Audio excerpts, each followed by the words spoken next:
Let's go over the state of the legal challenges by the Trump administration to the election outcome. The most important one, and the only one that could stall the inauguration of Joe Biden, is in Pennsylvania, where the Trump administration has filed with the Pennsylvania Commonwealth Court. All right. They want a stay of the vote until the ballots filed after Election Day, November 9th, November 3rd, I should say, after Election Day, are thrown out. Now, that's not likely to happen in the Commonwealth of Pennsylvania, so it'll be appealed up into the Supreme Court. I don't know if the court's going to take it or not. Depends on the wording, because the Trump administration basically said, look, the authorities in Pennsylvania illegally violated their own law, and you, the federal government, are going to have to stop it. Okay, so that is in play, and that's really, in my opinion, humble opinion, the only one that could put the brakes on.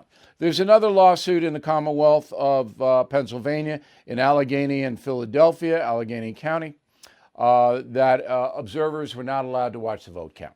And I think that's true in some cases. But does it rise? No. And again, in my opinion, this is all my opinion.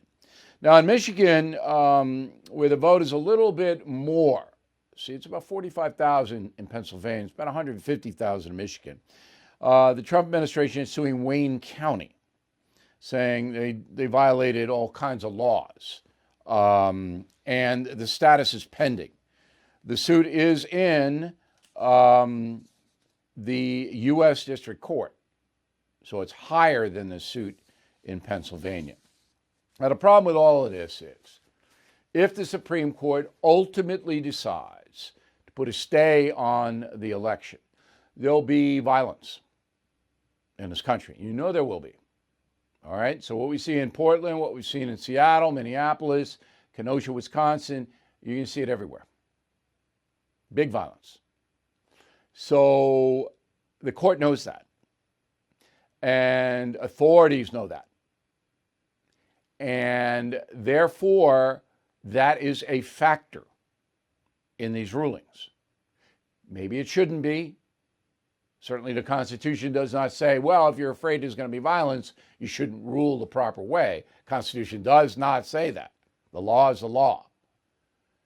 But it better be pretty darn big